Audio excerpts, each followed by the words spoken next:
We've all been there.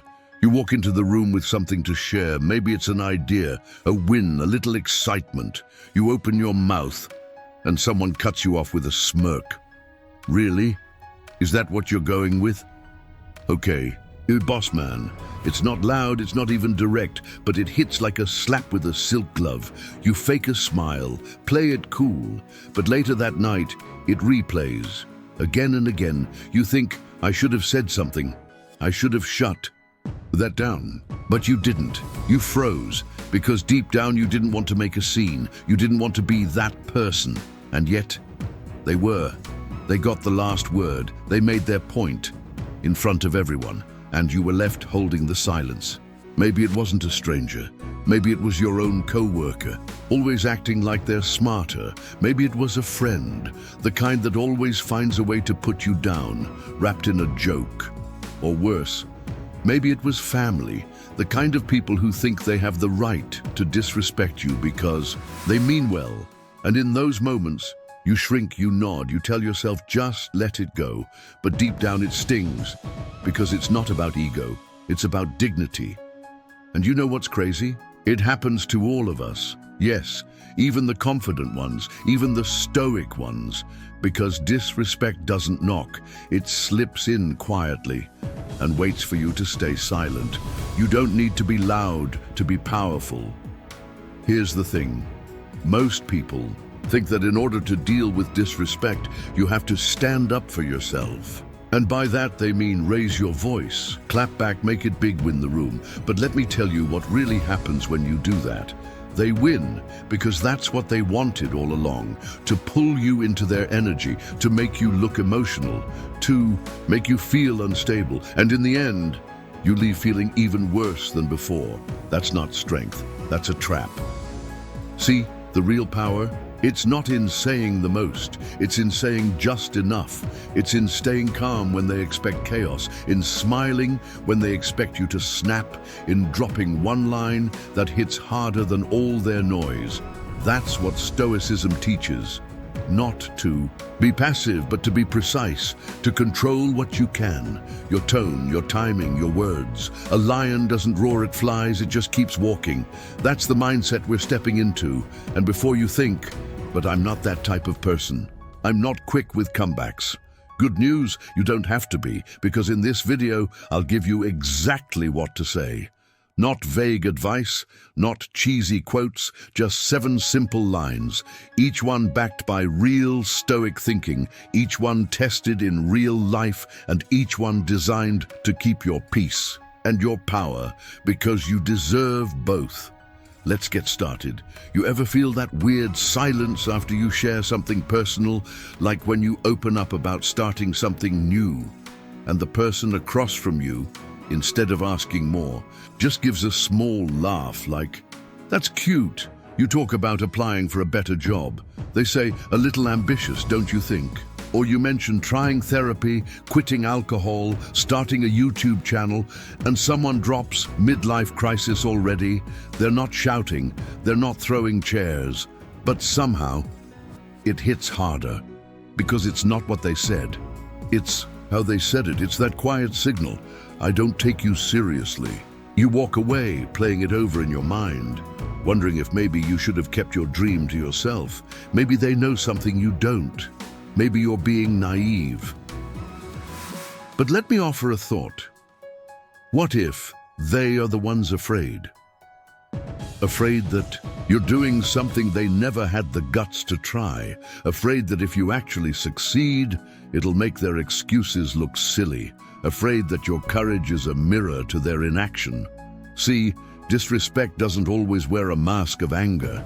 Sometimes it smiles, and that's why it's so hard to recognize until later when you're alone and it hurts. But here's the shift. You don't need to fight it. You don't need to explain yourself. You don't even need to answer. Sometimes all you need to do is see it for what it is. Not truth, not wisdom, just noise, coming from someone who never built anything of their own. That moment when you feel small, it's not because you're weak.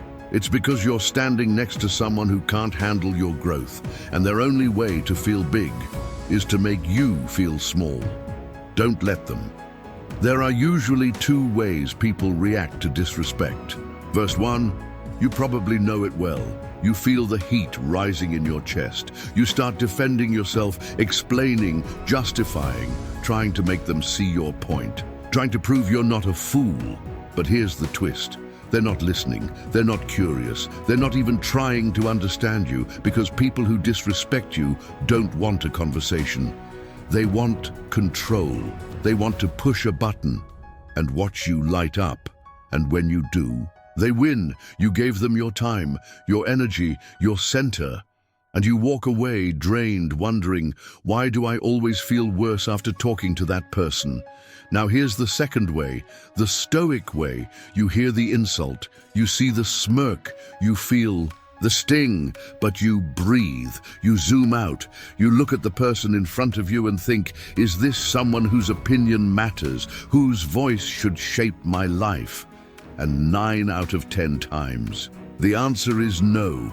So instead of defending, you dismiss, not with anger, not with sarcasm, just with clarity. And that shift, that moment when you choose not to explain yourself, that's where power begins. Because Stoicism isn't about being cold. It's about being clear about who gets to influence your peace and who doesn't even get a seat at that table. So what do you say when someone mocks your idea, your effort, or your dream? Do you clap back? Do you argue? Do you try to change their mind? Nah. You just look them in the eye, smile calmly, and say, you're entitled to your opinion, and I'm entitled to ignore it. That's it. No raised voice, no eye roll, just a sentence. Clean, sharp, and more powerful than it looks. Because in that moment, you're not just dismissing their words, you're rejecting the entire premise that you owe them an explanation. You're telling them, I heard you, I'm not shaken, and I don't need your approval to keep moving forward. And the beauty, they don't know what to do with that. If you had argued, they'd argue back. If you got angry, they'd feed off it. But when you stay calm and disinterested, you starve their ego. People who love to belittle others thrive on reaction. They live for that little spark in your eyes, that flinch. And when you give them nothing, that's what hits the hardest. Because now, the silence belongs to them. And you just took your power back without saying a single mean word. I remember the first time I used that line.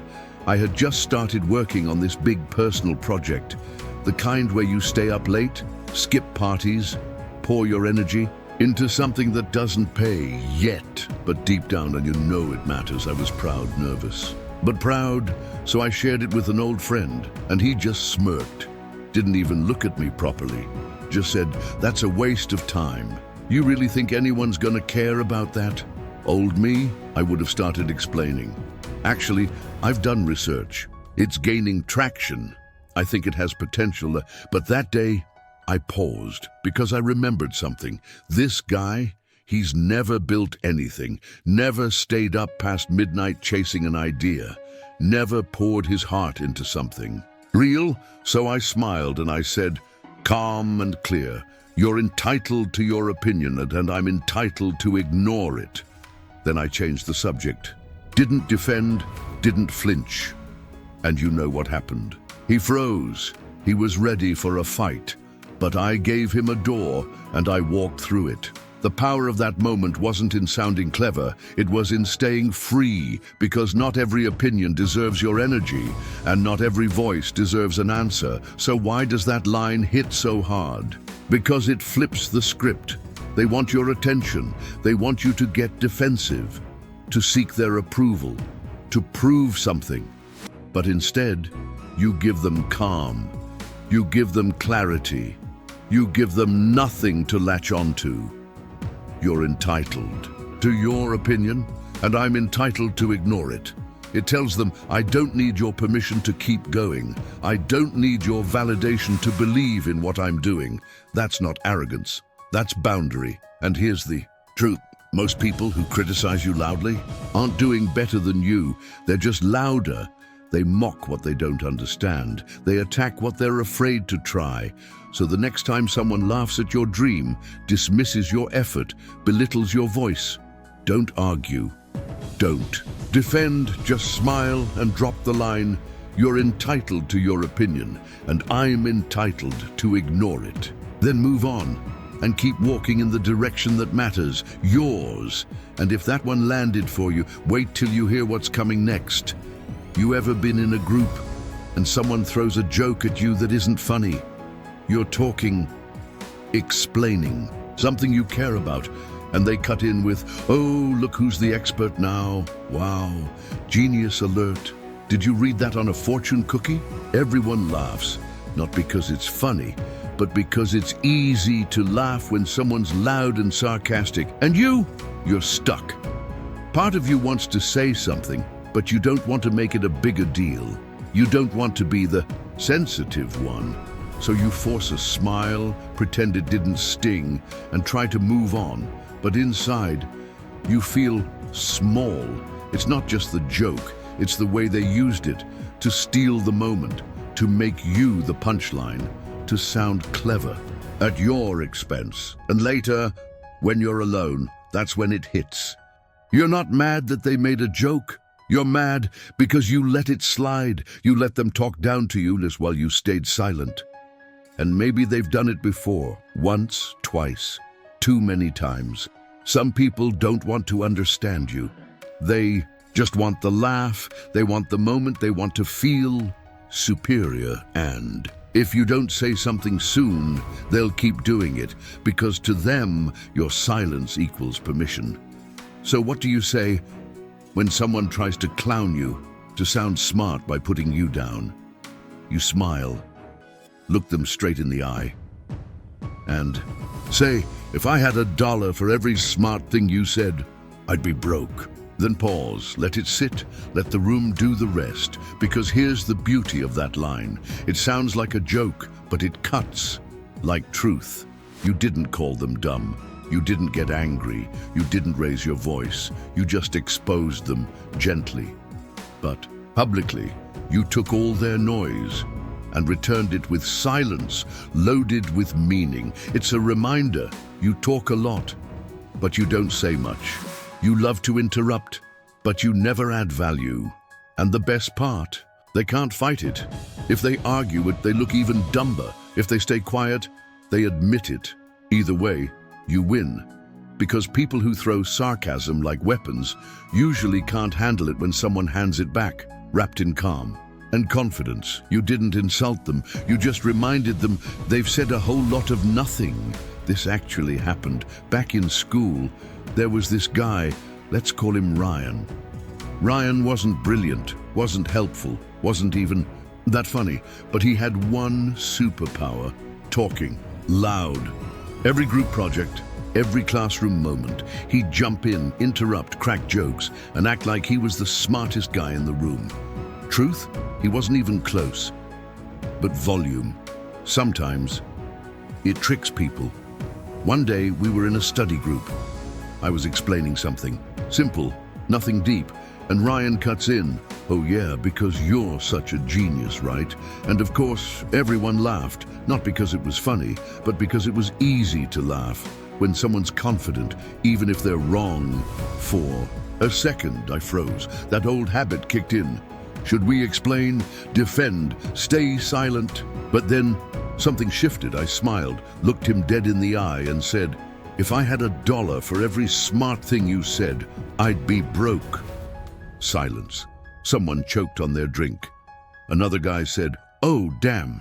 And Ryan, he shrank. No. Joke left, no comeback, just that awkward shuffle, like he knew today he lost, and from that moment on, he never tried that game with us again, because loud doesn't mean wise, and when we stay calm, but strike clear, they feel it.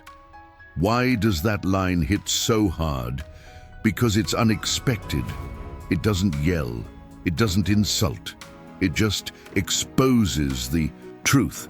People who talk down to others, they're not trying to help, they're trying to perform. They want to be seen as clever by making someone else look small. But when we drop this line, calm, steady. If I had $1 for every smart thing you said, I'd be broke. It stops the performance. Suddenly they're on stage and they've got nothing left to say. We didn't insult them. We didn't play dirty. We just held up a mirror and walked away. See, sarcasm only works when it lands. And this comeback, it blocks the landing. It flips the spotlight back where it belongs, on the person who loves to talk, but rarely has anything real to offer, and that's silence after. That's not just awkward, that's powerful. It's the kind of silence that makes people reflect, even if their ego won't admit it out loud. Because Stoicism isn't about putting people in their place. It's about putting ourselves back in. Always calm, clear, and unbothered. At the end of the day, we don't need to win every conversation. We don't need to clap back with fire or match sarcasm with more sarcasm, because the people who truly have something to say don't need to speak the loudest, and the ones who mock others the most, they're usually hurting more than they show. That's what Stoicism reminds us. We can protect our peace and still protect our pride. We can stay calm and still stand tall. Sometimes all it takes is one quiet sentence that cuts through all the noise, like a whisper louder than a shout. If I had $1 for every smart thing you said, I'd be broke. That's not just a comeback, it's a declaration that our value doesn't depend on their approval. So next time someone tries to look smart at our expense, we don't have to play their game. We just have to pause, smile, drop the truth, and move on. And if we thought that was powerful, wait till we meet the kind of person who doesn't just talk down to us. They thrive on disrespect. That's what we're facing next. There's a certain kind of person. They don't scream, they don't swear, but somehow they still manage to disrespect us in every conversation. They cut us off mid-sentence, make side comments under their breath, or throw in jokes that only they think are funny. They act like being rude is a personality trait, like sarcasm equals honesty, like dismissing people makes them look smarter, and the worst part, they do it with a smile. We walk away thinking, was that an insult, or am I overthinking it? But we're not. We feel it, even if we can't explain it right. Away, because disrespect doesn't always yell. Sometimes it grins, sometimes it rolls its eyes, sometimes it's dressed up as I'm just being real. And what do we usually do? We try to explain ourselves. We try to keep it civil. We try to stay calm. But inside we're boiling. They say something petty. We say something back and suddenly we're in it, a pointless back and forth that goes nowhere. And by the end, we're exhausted, frustrated, and worse. We feel like we let them drag us down, because here's the truth. Some people don't argue to learn. They argue to dominate. They don't want resolution. They want to win, even if that means losing the decency. And that's why reacting only feeds them. So what do we do with people like that? We'll answer that next. So what do we say when someone keeps poking, keeps twisting, keeps trying to pull us into a fight without ever actually saying something of value? We look at them. No anger, no sarcasm, just calm. And we say, I don't argue with people who thrive on disrespect. That's it, one sentence. No yelling, no explaining, just truth. Because that line does something most comebacks don't.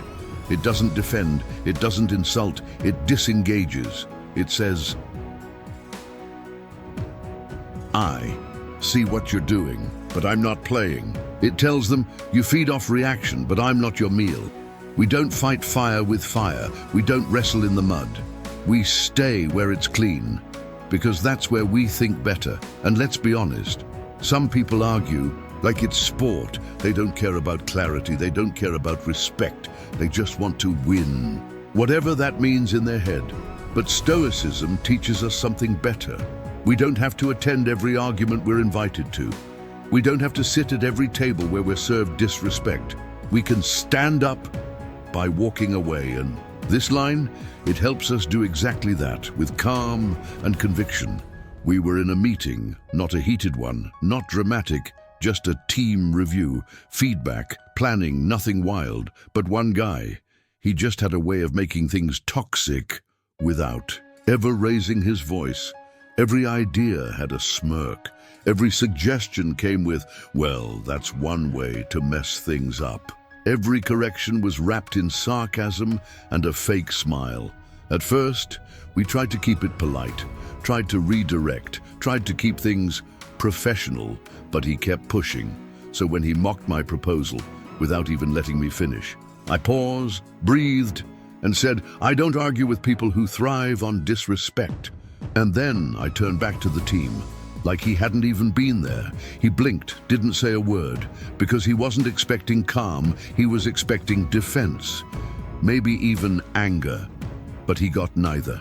He got shut down without a single insult. That day, something shifted.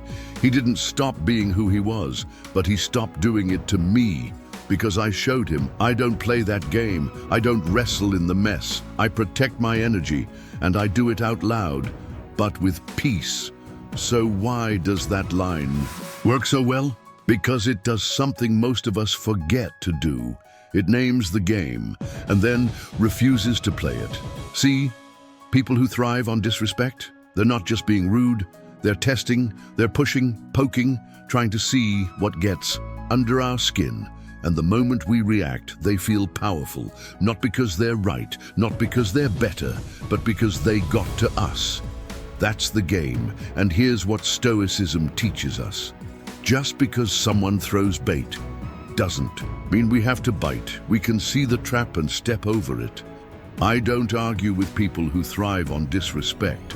It's not just a sentence, it's a decision, a boundary, a quiet reminder that we're responsible for our peace, and we're not handing it over to anyone just because they're louder. We don't owe anyone our anger. We don't owe them our energy. Some battles are designed to drain us, not grow us, and walking away, that's not weakness, that's strategy. There's a power in being the one who doesn't take the bait, in choosing silence over shouting, clarity over chaos, peace over petty. And that's what this line reminds us. I don't argue with people who thrive on disrespect. It's not about being cold. It's about being clear. It's not about winning a conversation. It's about not losing ourselves in one, because not every comment deserves a response. Not every jab deserves our time. And not every person deserves a seat at our table. When we walk away, calmly, clearly, confidently, we don't just protect our energy, we set a standard for how we let people treat us, a standard for how we treat ourselves. That's not passive, that's power. And if that resonated with us, if we've ever left a conversation thinking, I should have said less, not more, then we're ready for what's next, because some people don't attack with words. They attack with tone, with timing, with subtle digs that build up slowly, and the next line will explore. It's for them sometimes. It's not the words, it's not what they say, but how they say it, the way they raise an eyebrow, pause before replying, or say, like what we just shared wasn't worth a full response.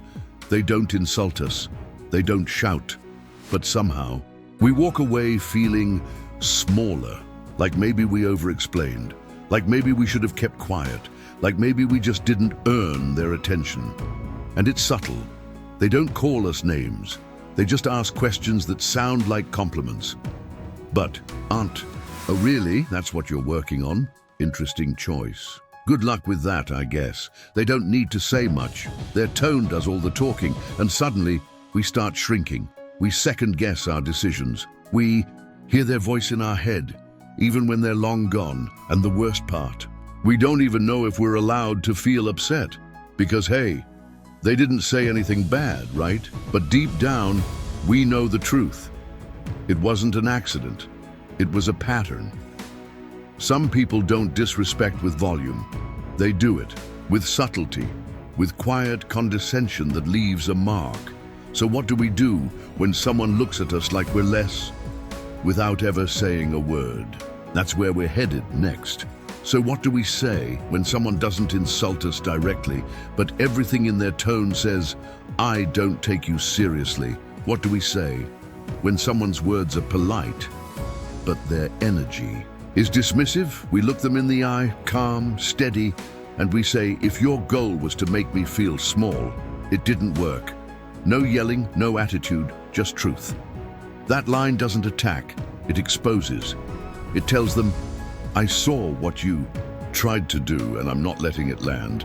Because people who use subtle disrespect are counting on one thing: that we won't call it out, that we'll doubt ourselves, that we'll shrink. But this comeback flips the script.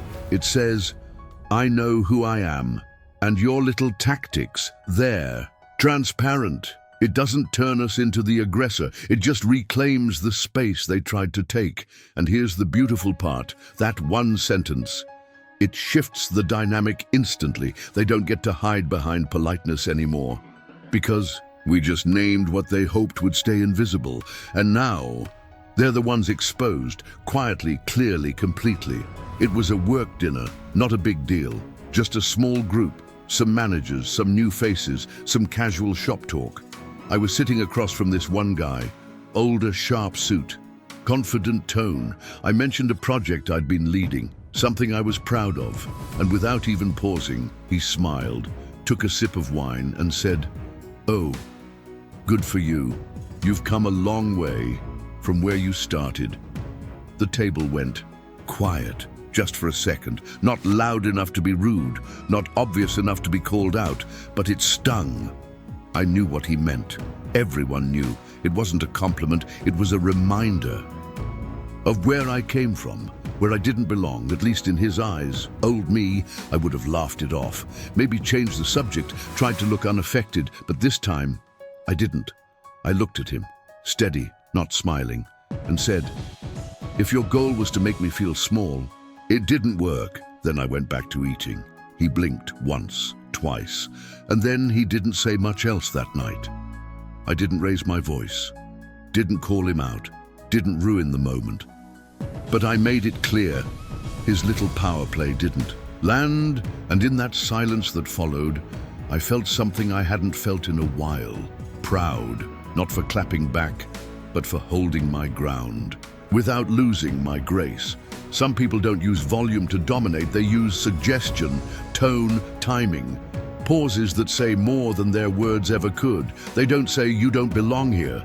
They say, "You've come a long way," and they let the silence do the rest.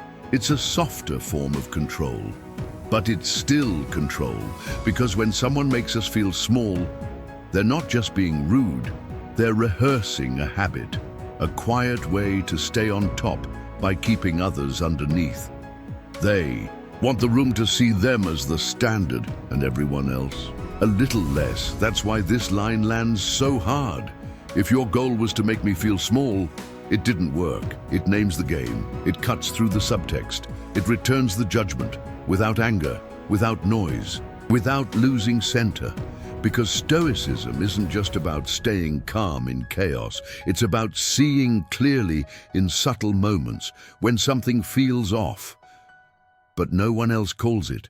And in that moment, when we drop that line, we're not fighting, we're framing. We're framing the interaction for what it is, a quiet attempt to shrink us that failed.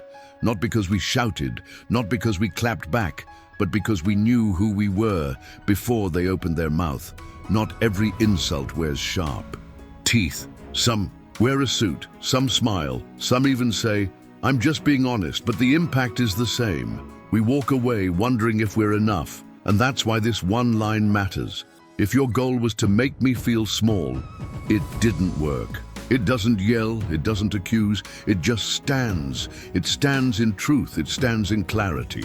It stands in a version of ourselves that refuses to shrink just to make someone else feel tall. Because the point isn't to clap back, it's to call up our own worth. It's not about fighting their words, it's about defending our space, quietly, clearly, consistently. When we use this line, we're not rejecting them, we're protecting us. And in that calm defiance, we become the person no one can quietly chip away at again, not because we're louder, but because we're stronger. And if that felt powerful, get ready for what's next, because sometimes the disrespect doesn't come from strangers, it comes from someone we trusted. And the next line, it's for that moment. Some words don't hurt because of what was said, they hurt because of who said them. It's one thing when a stranger mocks us, it's another when it comes from someone we used to trust. Someone who once believed in us or pretended to. It could be a friend who watched us grow for years, then suddenly says, "You've changed," not as a compliment, but as a warning, or a parent who sees us try something new, and instead of support, drops. Why would you think that's possible? Or someone we once loved, who now makes jokes at our expense, in public, and calls it banter.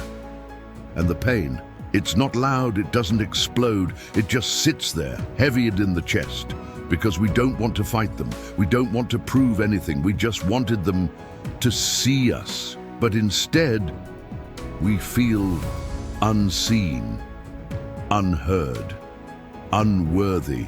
And in that moment, we freeze, not because we're weak, but because we never thought we'd need to defend ourselves from people who once stood beside us. So what do we say when someone we trusted becomes someone we have to protect ourselves from? That's what we'll face next. So what do we say when someone from our past looks us in the eye and says, "You've changed," not as admiration, but as an accusation, not "I'm proud of you, but you make me uncomfortable now"? That's when we pause, breathe, and say calmly, "I didn't change, I just stopped shrinking to fit your comfort." And then silence, because that one line, it's not a defense, it's a declaration. It says, "I'm not smaller, you were just used to me being compressed. I'm not colder, I've just learned to protect what matters. I'm not different, and I've just stopped apologizing for who I am." And the truth is, sometimes when we grow, people who haven't feel left behind, not because we pushed them down, but because we stopped staying small, just to keep them feeling big. And when that shift happens, they don't always celebrate us. They criticize, they question, they joke, but deep down, they feel what they won't admit out loud, that our growth makes them face their stagnation, and we're not responsible for that. We're only responsible for standing tall without guilt. And that one sentence, it lets us do exactly that, with grace, with clarity, with peace. It was someone I'd known for years. We weren't just friends. We'd been through hard times together. They saw me at my lowest, cheered me on, or so I thought. But as I started growing, changing routines, setting boundaries, saying no more often, I noticed something shift. The support turned sharp. The jokes became personal. Every time I shared a win, they'd say, "Look at you, all high and mighty now." At first, I laughed it off. I thought maybe I was acting different. Maybe I owed them the older version of me, the one who always said yes, who always made time, who never took up too much space. But one day, it clicked. I had shared something simple, just a small moment I was proud of, and they responded, "Wow, guess you're too good for us now." That's when I looked up, calm but clear, and said, "I didn't change, I just stopped shrinking to fit your comfort." And the room went quiet. No drama, no tears, just truth sitting between us. They didn't say much after that, and to be honest, neither did I. Not because I was angry, but because I was done. Done proving that my growth wasn't betrayal. Done apologizing for evolving. Done shrinking so someone else wouldn't feel small. And in that moment, for the first time in a long time, I felt like I was standing at my full height, and I didn't lower it for anyone. Growth makes people uncomfortable, not because we're arrogant, not because we think we're better, but because it reminds them of everything they said they'd do but never did. And when that happens, some people cheer, some get inspired, but others, they shrink us so they don't have to face how small they feel. They call us different, Say you've changed. Make jokes that sound playful, but land like little cuts. And if we're not careful, we start questioning ourselves, just to keep their comfort intact. That's why this line is so powerful. I didn't change, I just stopped shrinking to fit your comfort. It's not a jab, it's a boundary. It doesn't push them away, it just refuses to bend backward so someone else can stay in the same spot. And here's where Stoicism shows up. It reminds us that we don't need approval to evolve. We don't need applause to take up space. We don't owe explanations for standing a little taller today than we did yesterday. We're allowed to grow. We're allowed to change. We're allowed to outgrow the spaces that once held us back. Not in anger, not in shame, but in full, quiet ownership of who we're becoming. Not everyone will understand our growth. Some will cheer. Some will distance themselves. Some will try to shrink us back to who we used to be, not out of hate, but out of habit, because when we rise, it forces others to notice where they've stayed still. And in those moments, when the people we once loved feel unfamiliar, we have a choice. We can make ourselves small again to keep them comfortable, or we can stand tall, even if that means standing alone. That's what this line gives us. I didn't change, I just stopped shrinking to fit your comfort.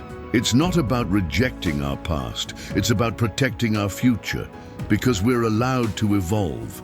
We're allowed to say, I still care about you, but I won't bend for you anymore. That's not cold, that's clarity. And if we've ever felt guilty for outgrowing a version of ourselves, this line, it sets us free.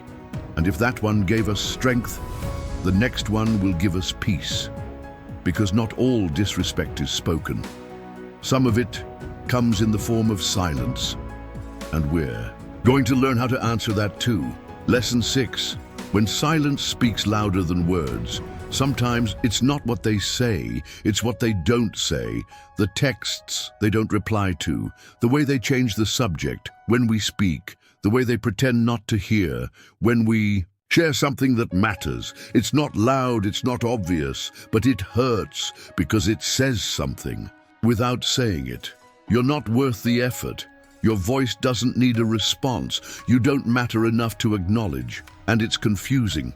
We try to explain it away. Maybe they're busy. Maybe it's just their way. Maybe I'm overthinking. But deep down, we know, we feel it in the pause, in the skipped message, in the eyes that look through us, not at us. It's the kind of disrespect that leaves no scar, but leaves us questioning ourselves. And the most painful part, we can't even call it out because they didn't say anything, right? But silence, especially when it's deliberate, is never truly neutral. Sometimes silence is a decision, a choice to ignore, to erase, to make us feel invisible, without ever lifting a voice. So what do we say when someone uses silence as a weapon? That's where we're going next. So what do we say when someone treats our voice like it doesn't exist? When they use silence, not as peace, but as power? We say, silence isn't neutral when it's meant to erase you. That line? It doesn't accuse, it doesn't beg, it just calls it out. Because when someone chooses to ignore us, they're making a move, not a mistake. They're saying, I control the energy here. I decide who gets heard. I decide who matters. And that's the moment we get to decide something too. That we see it, that we're not confused anymore, that their silence isn't invisible. It's intentional, and we won't shrink in the face of it, because silence isn't always soft. Sometimes it's sharp, sometimes it's strategic, sometimes it's just another way to say you don't belong. But we do belong. We do deserve to be heard, and we won't let someone erase us just because they're too uncomfortable to face us. That line doesn't shout, it stands, and sometimes that's all we need. It was in a room full of people, but somehow I felt invisible, not because I didn't speak, but because every time I did, they acted like I hadn't. I'd ask a question, no one answered. share an idea, they'd change the subject. Even my laughter felt like it echoed back unanswered. And what made it worse, they weren't strangers. They were people I once called my circle. At first I thought I was imagining it. I told myself, they're distracted. It's just a long day. Don't make it about you. But it kept happening. And one moment, it all became clear. I said something thoughtful, a small contribution to the conversation, and the person across the table paused, glanced around, and then looked right through me, like I hadn't said a word. That silence, it was loud, and that was the moment I spoke. Not louder, not harsher, but clearer. I looked up and said, silence isn't neutral when it's meant to erase you. No anger, no sarcasm, just truth laid flat. On the table, the energy shifted. They looked at me for the first time, really looked, because now they knew. I saw it, I saw the pattern, and I wasn't playing along anymore. From that moment on, even if they didn't agree, they never ignored me the same way again. Not because I fought for space, but because I stopped giving them permission to pretend I wasn't there. We often hear that silence is peaceful. Better to say nothing than something wrong. Let it go. Be the bigger person. But here's the truth no one likes to admit. Silence can also be a weapon, especially when it's used to ignore, to control, to erase. It says, you're not worth engaging. You don't matter enough to answer. I won't even waste words on you. And when that's the pattern, it's not peace. It's power play, because people who use silence like that, they're not avoiding conflict. They're avoiding accountability.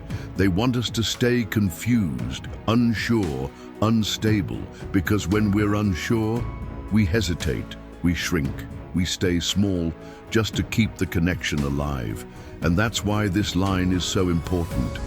Silence isn't neutral when it's meant to erase you. It names the game.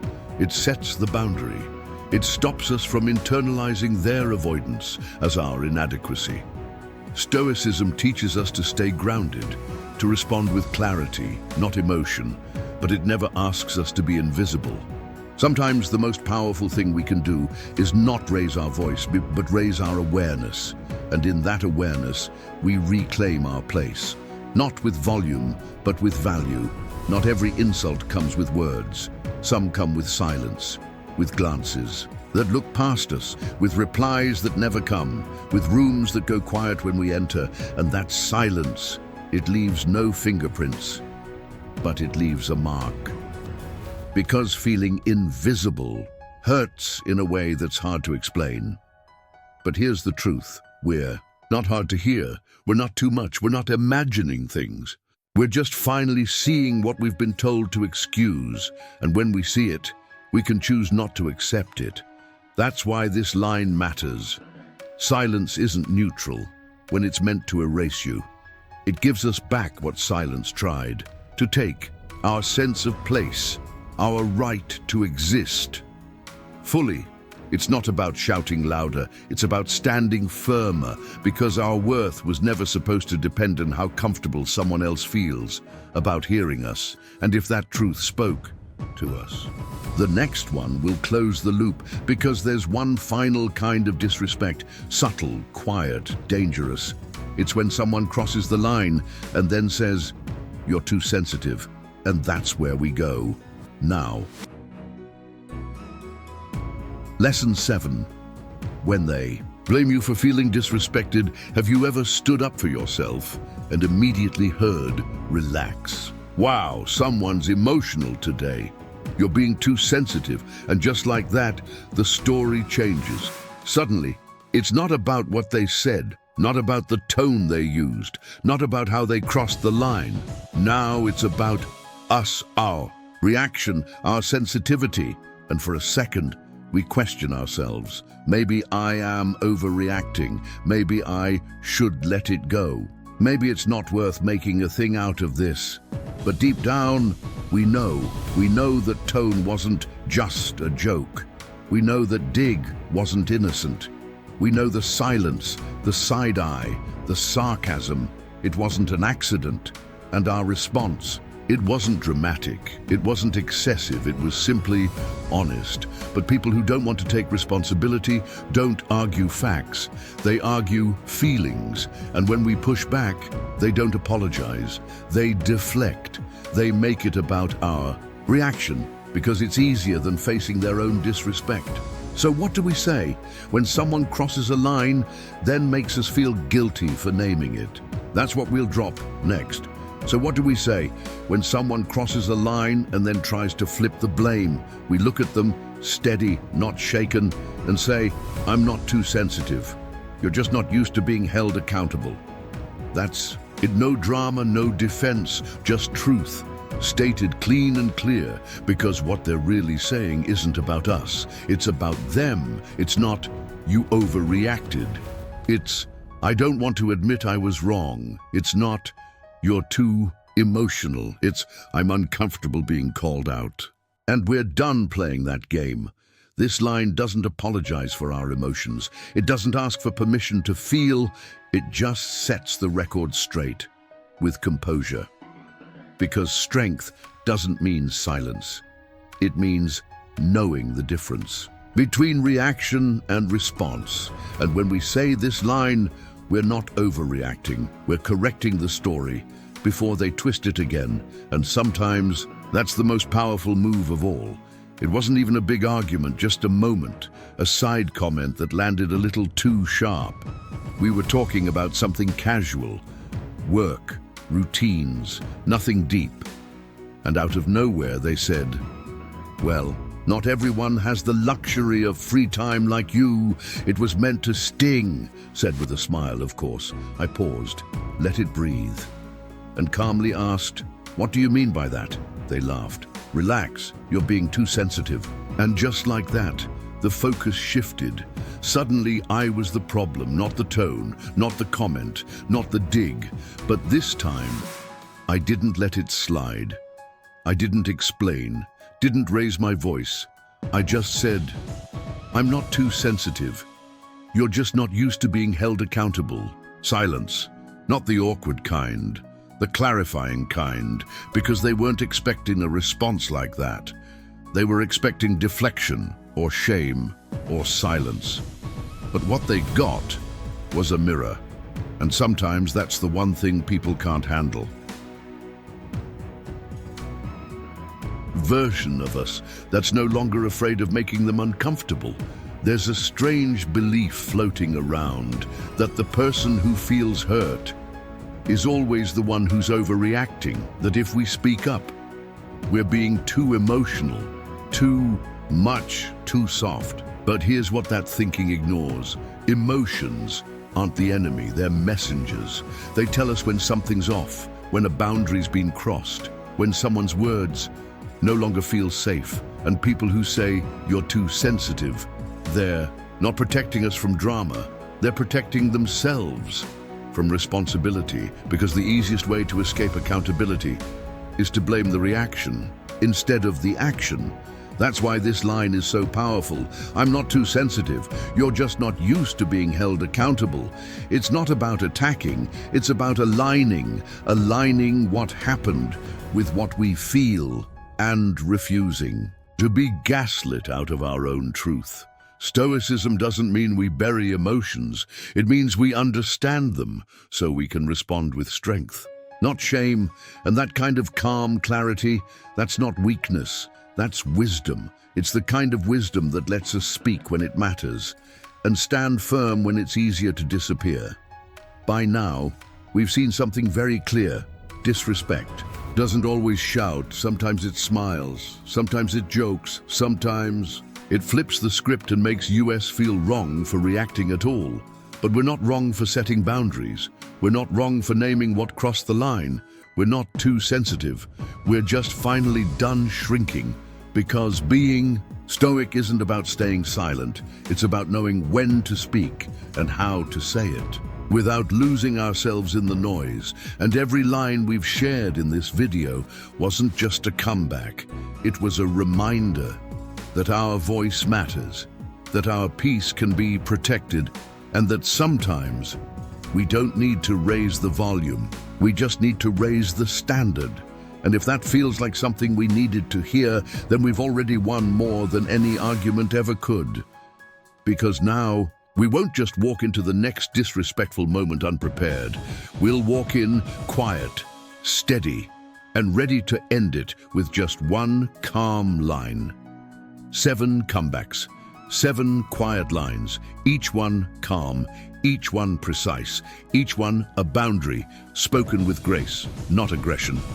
Because real strength, it doesn't need to shout, it doesn't need to crush, it just needs to stand without shaking. We've all been there, mocked for trying, dismissed for feeling, gaslit for speaking up. But today, we learned how to respond, not react, not retreat, not explode, just respond with presence, with clarity, with the kind of power that doesn't come from ego, but from knowing who we are. That's what Stoicism gives us. Not silence, but selective silence. Not coldness, but control. Not passivity, but peace. So the next time disrespect shows up, in a word, in a tone, in a smirk, in a silence, we'll be ready, and when we speak, it won't be to win. It'll be to end it, with one line delivered calmly, but remembered loudly. Until next time, stay grounded, stay steady, stay you.